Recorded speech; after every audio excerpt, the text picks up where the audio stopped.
éclair illumine le ciel et qu'on entend le tonnerre gronder, c'est signe que l'orage s'en vient. Si les cloches d'une église sonnent à toute volée, c'est signe qu'il y a une cérémonie qui s'y déroule. Quand un piéton, un automobiliste ou un cycliste voit ce panneau, c'est signe qu'il faut s'arrêter.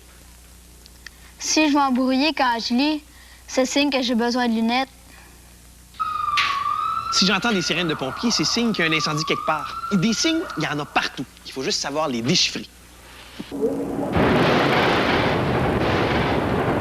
Comme le tonnerre et les éclairs, à mon avis, ce sont de bien mauvais signes.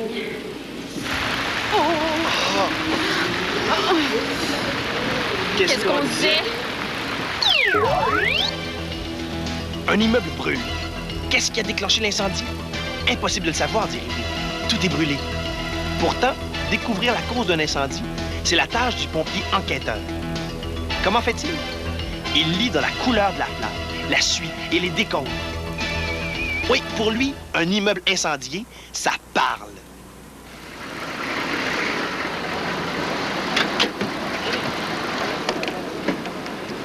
Centrale 911. Nous sommes arrivés sur les lieux, allons enquêter. 10, 15, 10, 17. Ouais, ben c'est pas beau tout de suite, hein? C'est un gros feu qu'on a ici, hein? Là, qu'est-ce qu'on fait? Là, on regarde tous nos signes visuels extérieurs, comme nos bandeaux de fumée. Donc, ce qui est noir, là. Ce qui est noir, c'est ça.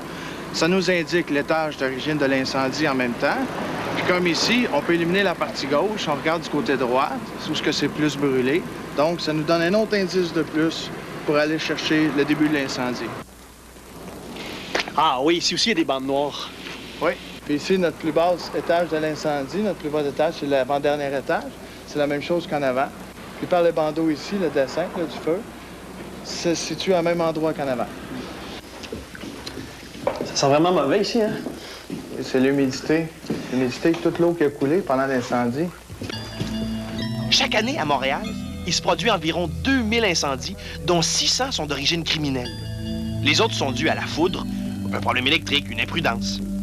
Mais pour identifier la cause, il faut d'abord localiser le foyer de l'incendie, c'est-à-dire l'endroit précis dans l'immeuble où le feu s'est d'abord déclaré. Wow! Wow! Bon, ici, on arrive là, à l'étage du foyer d'incendie. Comme on peut voir, tu peux facilement remarquer tes lignes de chaleur arrêtent ici. Là, ils vont pas plus bas. Ça commence ici, ligne de chaleur, ligne de fumée. Une autre constatation, la porte est brûlée extérieure. Ben, elle était fermée. Regarde, les appartements ne sont pas brûlés intérieurs. Ah oui. Donc, ça a brûlé ici, mais le foyer est plus loin. Wow! On s'en vient vers le point le plus fort de l'incendie. Ici, c'est brûlé en surface. Puis là, ici, on peut vraiment visualiser. C'est notre point fort de l'incendie. Tu vois, les solives sont tout brûlés ici. Notre plafond, il est percé. Puis ici, au niveau du plancher, c'est ici que c'est percé avec. Donc, j'ai pas d'autre source de chaleur. Je peux éliminer l'électricité. J'ai pas de filage qui passe ici. Fait qu'il me reste juste mon matelas qui est où ce qu'il y a le trou. Puis le matelas, lui, on sait qu'en brûlant, il fait beaucoup de chaleur. Donc, c'est normal qu'il y ait la percée du plancher comme ça. Donc, le foyer du feu, c'était ici. Mais qu'est-ce qui aurait pu faire brûler le matelas? En éliminant toutes les sources de chaleur, il me reste un article de fumeur qui peut être possible. Au cours de son enquête, le pompier vérifie toutes les sources possibles de chaleur. Il fouille aussi les décombres et, au besoin, fait analyser des échantillons. Ces analyses révéleront peut-être la présence de liquides inflammables, comme de l'essence. Dans ce cas, il y a de fortes chances que l'incendie soit d'origine criminelle. Ce qu'il faut retenir après cette enquête, c'est qu'il suffit d'un petit rien pour amorcer un 10-12. Deuxième alarme. Un 10-13. Troisième alarme. Ou pire encore, un 10-15. Cinquième alarme. Alors, soyez prudents.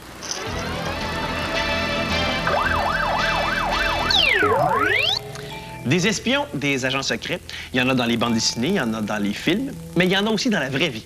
On a la chance d'avoir avec nous en studio un vrai agent secret, mais comme son travail lui demande de garder l'anonymat, on pourra malheureusement pas révéler son identité.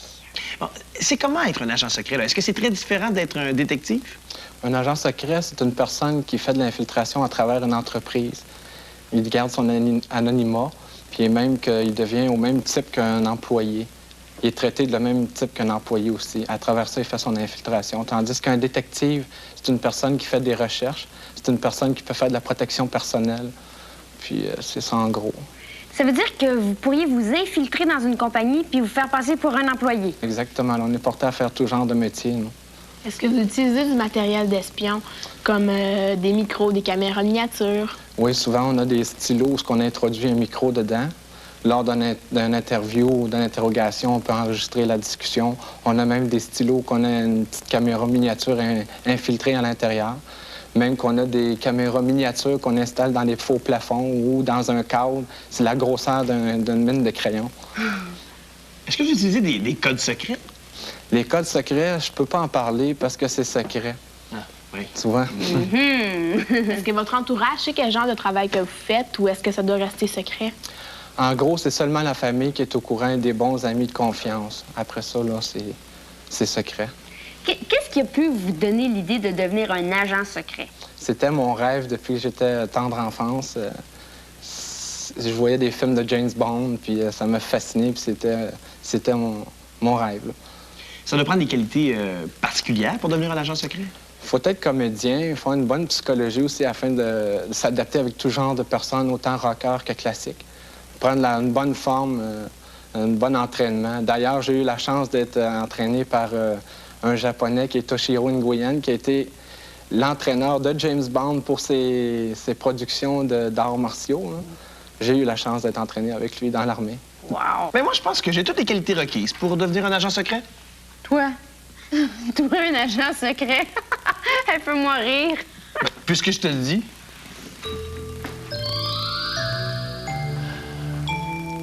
Pardon, madame.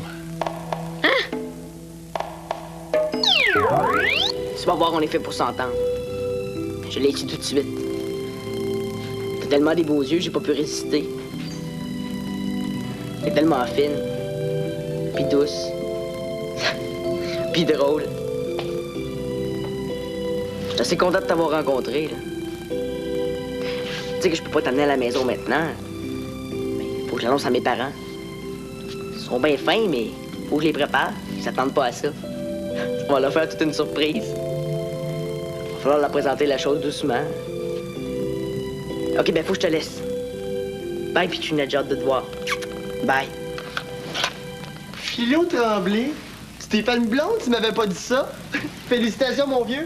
Puis c'est qui? Est-ce que je la connais? Qu'est-ce que tu racontes? Je me suis pas fait de blonde. Hey, je t'ai entendu au téléphone, tu parlais quand même pas avec ta mère, hein?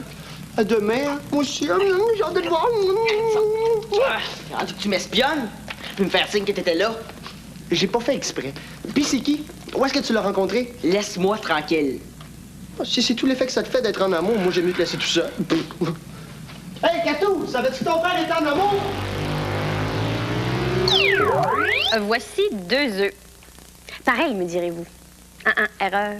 Celui-ci est un œuf cuit dur, tandis que celui-là est un œuf cru. À moins que ce soit le contraire. Celui-là, l'œuf cru, puis celui-là, l'œuf cuit dur. Enfin, c'est ça le défi. Ah! C'est le moment du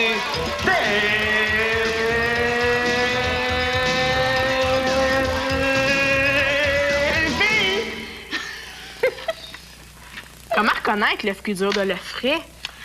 Cette semaine, c'est Marie-Soleil qui va relever le défi qui nous est lancé par Kevin Collins et Anne-Margot Arsenault. Moi? Pourquoi moi? Pourquoi pas? Oublie pas, hein? Pas le droit de les secouer, pas le droit de les casser. Faut que tu les reconnaisses seulement par des signes extérieurs. Ben, c'est pas évident, tu sais. Ils sont de la même couleur, de la même grosseur, ils ont le même poids. Ça me donne pas beaucoup d'indices. Ben voyons donc, réfléchis un peu, Marie-Soleil, là. Réfléchis un peu. Me réfléchis un peu. Tu peux bien rire, toi, petit Joe connaissant. La connais-tu, la solution? Non.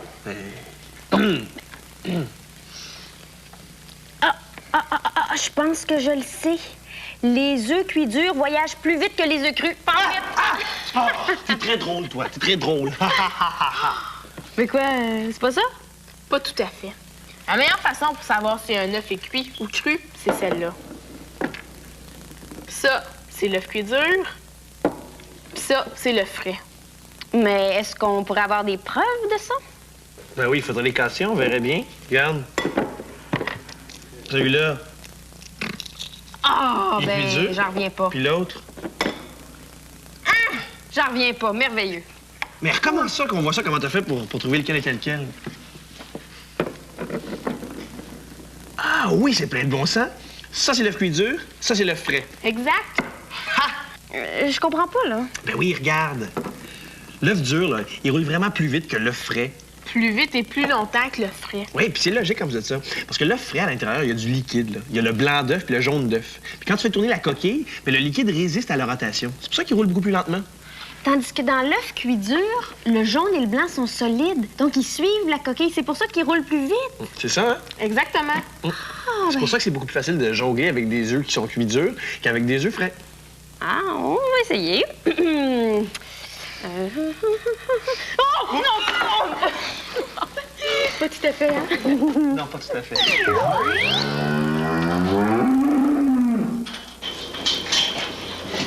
Ben, ils ont l'air en pleine forme, ces vaches-là. Ben oui, Marie-Soleil, avec l'avenue de la médecine préventive au Québec, les troupeaux laitiers sont de plus en plus en santé. Bon. Oui. Tiens, je te présente Rosa, notre vache à examiner. C'est Rosa. Allô, Rosa, comment ça va? Mais Marie-Soleil, une vache, ça parle pas. Non. Non. D'ailleurs, ça ne va pas tellement t'aider pour faire ton travail, ça. Hein? Ça m'aide pas. La vache me dira pas ce qu'elle a, mais elle me donne des indices pour savoir c'est quoi sa maladie. Comme quoi, par exemple?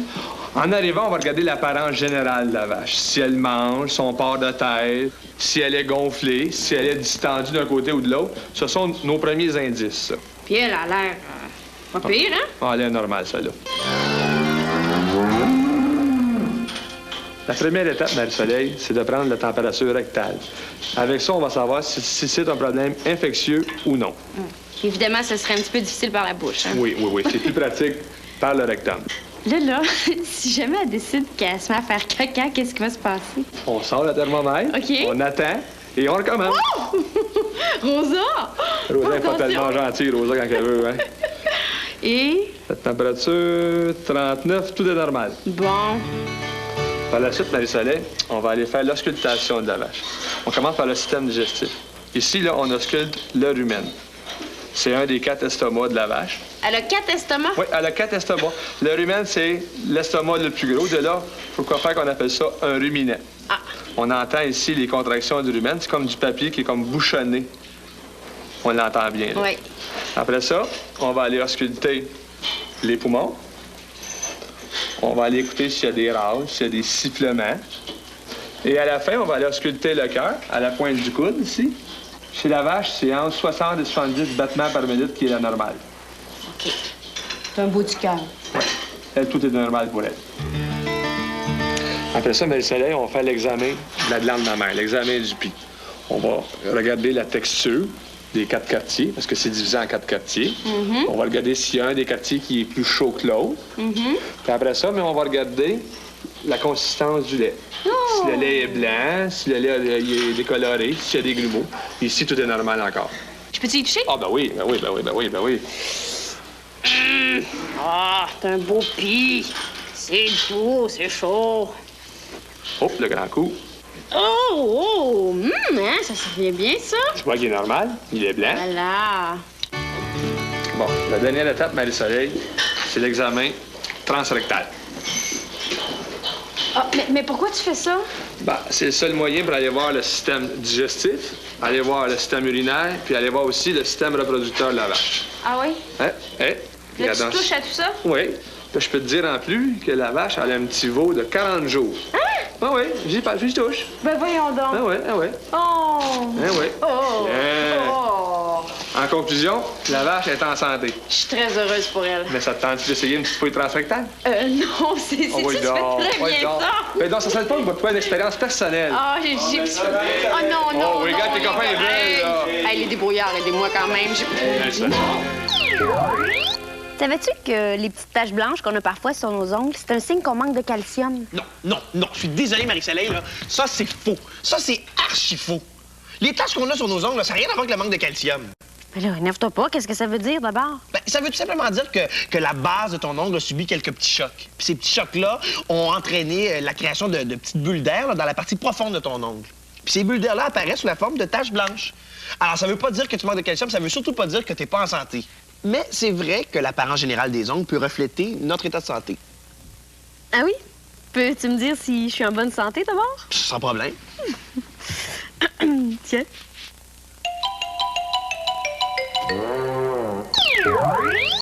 Laissez-moi tranquille, puisque je vous dis que j'ai pas de blonde. Oh non? À qui est-ce que tu parlais au téléphone d'abord? J'aime mieux pas en parler tout de suite. Arrête donc de faire des mystères, Philo. Y a rien de mal à être en amour. Hey, on le sait que t'as une blonde. Ça paraît dans ta face. Puis à part de ça, t'es-tu regardé? Les nouveaux vêtements, la nouvelle coupe de cheveux. C'est des signes qui trompent pas, ça. J'ai bien le droit d'avoir du nouveau linge, ça veut rien dire. C'est qui d'abord la personne que tu veux pas présenter à tes parents? Ben, Essaye pas, je t'ai entendu. Es-tu si laide que ça? Ah, laisse le faire. Viens, on s'en va. Oui, allô? Philo! Est-ce que je peux savoir c'est de la part de qui? Julie! Oh, c'est toi la nouvelle blonde à Philo! Il est amoureux fou de toi! Il arrête pas de nous en parler comment t'es belle, fine, douce, intelligente! Elle m'a raccroché la ligne au nez! Ah non! Tu vas tout faire rater!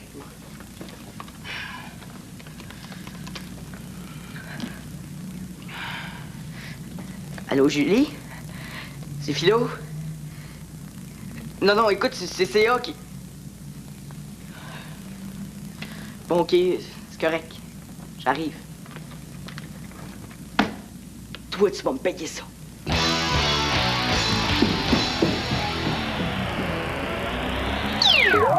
Kevin, toi, tu connais le langage des signes parce que ta sœur Gabrielle est malentendante, hein? Ça, c'est oui? OK. Est-ce que ça fait longtemps que tu le parles? Ben, 3-4 ans. Mais où est-ce que tu as appris ça, le langage des signes? C'est mes parents qui suivent des cours, puis quand que je sais pas un mot, ben ils me le montrent. OK. Est-ce que tu pourrais nous en montrer quelques-uns des mots que tu connais? Ben, Comme nos noms, par exemple. Comment on ferait nos noms? Grégory, on va faire un G. Ça, c'est un G. Ouais. Les cheveux, Les cheveux. noirs. Ah, donc c'est pas vraiment mon nom, mais c'est pour Non, se mais souvenir que c'est de moi qu'on parle. c'est ça, mais je sais pas si... Ben, c'est peut-être pas tout le monde qui va dire ça de même, mais si je dis ça à ma soeur, ben là, elle va comprendre de même. OK. Moi, mon nom, c'est quoi? C'est un M, C'est un M. Oui. puis un soleil. Ah, oui. Ah, Marie-Soleil. Toi, ton nom? Moi, c'est Kevin, parce que c'est un tic que j'ai, c'est un K, puis Tu joues toujours avec ton nez? Non, c'est parce que c'est un tic que j'ai. Tu te frottes le nez comme ça. Ah. Est-ce que c'est difficile à apprendre? Plus difficile que l'anglais, par exemple? Ben, ça dépend. L'anglais, c'est une pratique. C'est à peu près la même affaire parce que l'anglais, c'est une pratique, ça va... Si t'es bon, c'est pareil comme le langage des signes. Tu sais, si t'es bon, si tu te pratiques, ben tu... Ouais. Si tu as la chance de faire des conversations en C'est langage ça. de signes souvent, tu deviens bon. Est-ce qu'il y a des signes qui ressemblent à des gestes qu'on ferait pour désigner un objet, par exemple? Ou une chose qu'on fait comme dormir, par exemple? Ben, dormir, on va faire pareil. OK. Dormir. Tout le monde fait ça, ce geste-là, pour dire qu'ils s'en vont dormir. Ouais. Y en a-tu d'autres? Il y a l'aller en bicyclette, Oui, c'est quoi? de même. Ah, comme le mouvement des pédales. Ouais. Il y a aussi bonjour, quand on se dit bonjour comme ça, là. Ah, ben oui. Ah oui, c'est vrai qu'on fait ça. Bonjour. Puis souvent, on fait un peu le même genre de signe pour dire merci. Ben, merci, c'est comme C'est ça. par en bas. Ouais. Est-ce que ça t'arrive souvent de servir d'interprète pour Gabrielle, ta sœur? Ben, c'est que surtout quand ma grand-mère elle vient me garder, des fois, elle les connaît pas tous les signes, puis elle me demande ou à ma soeur. Puis tes amis, des fois, est-ce que ça... ils sont Mes amis, curieux? des fois, mettons, elle dit quelque chose, ils disent c'est quoi ça veut dire, ça? Puis, c'est ça. Ça arrive-tu qu'elle te parle puis que toi, tu comprends pas ce qu'elle veut te dire? Oui, Oui. Mais vous finissez par vous comprendre. oui. Eh bien, Kevin, j'espère que tu vas rester avec nous. Tu restes avec nous? Ouais. Attends, tu restes avec nous. Certainement. OK. Merci. Ouais. Merci.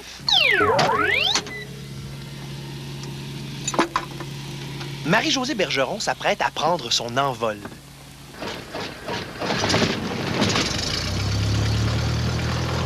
Mais avant d'effectuer le moindre mouvement avec son avion, elle entre en contact avec la tour de contrôle. Alors, on va pouvoir communiquer avec Marie-Josée? Exactement. On va pouvoir parler avec Marie-Josée et on va s'installer ici. Voici Normand Boucher, un contrôleur de l'aéroport de Saint-Hubert. Avec Marie-Josée. La tâche de Normand consiste à diriger la circulation dans les airs comme au sol. Marie-Josée et Normand communiquent en utilisant des signes et des codes bien précis qui ont pour but d'éviter toute confusion. Cessna Golf Hôtel Zulu Juliette, Saint-Hubert-Sol. Oui, Saint-Hubert-Sol de Hôtel Zulu Juliette, un Cessna 172 chez Aérotaxi avec l'information de mon instruction pour faire un circuit sur la 243. Circuler via Tango et Papa, Attendez à l'écart de la piste 2-4 gauche. Hôtel Zulu Juliette, on demeure à l'écart de la piste 2-4 gauche. Et voilà. Il y a beaucoup de langage technique. G, H, Z, J. Golf, Hôtel Zulu Juliette. Ça représente son avion à elle. Ah, donc la première lettre se retrouve dans un mot. C'est toujours le même mot qu'on utilise pour une lettre. Exactement. Un pilote qui veut dire les lettres A, B et C dirait Alpha, Bravo, Charlie. C'est une règle générale partout dans le monde. Ça évite des confusions. Le sol Hôtel Zulu Juliette, on est à l'écart de la 2-4 gauche. Hôtel Zulu Juliette, tourne. Faites un virage à droite en direction du nord. Pas plus haut que 1500 pieds. Autorisé à décoller. Piste 2-4 droite, rappelez en quittant la zone de contrôle. Bientôt, Hôtel Zulu Juliette, pas plus haut que 1.5, je rappelle en quittant la zone. Le pilote est aussi tenu de répéter chaque instruction que lui donne la tour de contrôle. Quand votre vie tient à un contact radio, c'est important de s'assurer que le message a été bien compris. Marie-Josée, qu'est-ce que c'est la pire situation qui peut arriver en vol? La pire, là, d'après moi, ça serait qu'on revient pour atterrir à Saint-Hubert, puis qu'il fait une tempête, qu'il y a épais de brouillard, on ne voit pratiquement plus rien à l'extérieur, puis qu'on aurait une panne de communication. Dans ce temps-là, c'est le contrôleur qui avertit les autres aéronefs aux alentours de dégager un petit peu mon chemin. Je m'en viens, je fais toutes mes choses comme normal, je viens pour atterrir, puis là, à ce moment-là, il m'envoie un signal lumineux, une petite lumière qui va m'autoriser à atterrir. Mais si Marie-Josée devait faire un atterrissage forcé, et même si sa radio était en panne, on pourrait la retrouver. Au moindre impact, un petit émetteur, situé dans la queue de l'avion, enverrait automatiquement un signal radio. Un satellite localiserait alors la provenance du signal et donnerait l'alerte pour que débutent les recherches. Hôtel Zulu Juliette, Grégory aimerait savoir si tu te sens en sécurité entre les mains du contrôle de la circulation aérienne.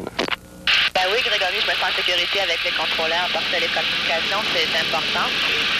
Les contrôleurs, c'est nos amis. Bon voyage, Marie-Josée! Les tremblements de terre sont des phénomènes naturels très difficiles à prévoir. Mais savais-tu que certains animaux sentiraient venir les tremblements de terre bien avant nous? C'est vrai. Dans plusieurs régions du monde, on a remarqué qu'à l'approche d'un tremblement de terre important, il arrive qu'on entende des chiens aboyer en chœur, que les chevaux hennissent, que les chats hérissent leurs poils comme à l'approche d'un danger. À quel signe imperceptible pour nous les animaux réagissent-ils? On pense que certains réagiraient au grondement qui précède tout tremblement. D'autres sentiraient les vibrations qui sont encore imperceptibles pour nous, les humains. C'est même possible que certains animaux soient sensibles au changement du champ électromagnétique terrestre. Mais voyons, le chien, qu'est-ce qui se passe? Hey. Aimerais-tu t'abonner à un magazine plein de science, d'humour, un magazine étonnant? Les débrouillards, c'est tout ça. Alors, rappelle au 514-875-4444. Ils vont donner tous les renseignements pour t'abonner. Je pense que j'ai exagéré un peu, hein? Tu dois me trouver niaiseux. Oh, tout le temps. Mais c'est pour ça que je t'aime. J'espère que Philo sera pas trop fâché. Ben non, tu le connais, mon frère. Il est incapable d'en vouloir à quelqu'un. Surtout pas à toi.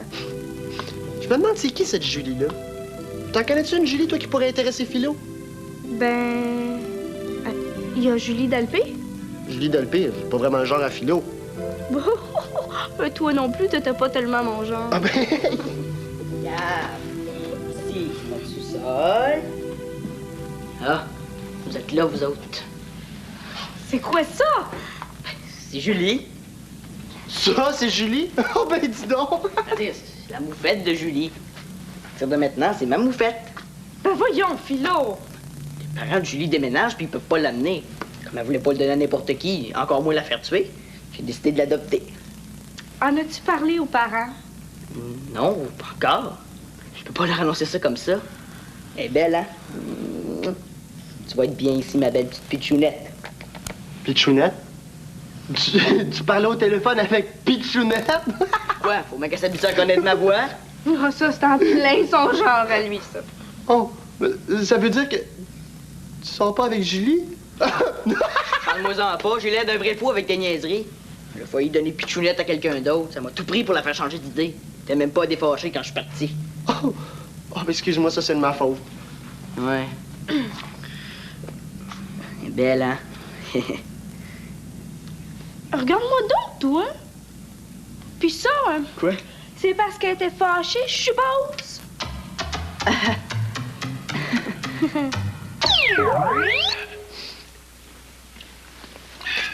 Grégory, qu'est-ce qui se passe? Rien de grave. Attendez-moi, OK, je vais revenir. Grégory, est arrivé quelque chose de grave? Ta mère? Non. Ton père? Non? Mais voyons, on pleure pas comme ça pour rien. Ah, t'as raison. C'est que tout à l'heure, pendant la pause, je suis allé faire un tour dehors. Et puis, le froid, ça m'a toujours fait pleurer des yeux. T'sais, on pleure pas juste quand on est triste. Hein? Toi, mon espèce! Hey, tu m'as fait peur! Salut les brouillards! Oui, salut les débrouillards. Salut. Et n'oubliez pas, il faut savoir déchiffrer tous les signes. Oui, si vous voulez pas vous faire jouer des tours, hein?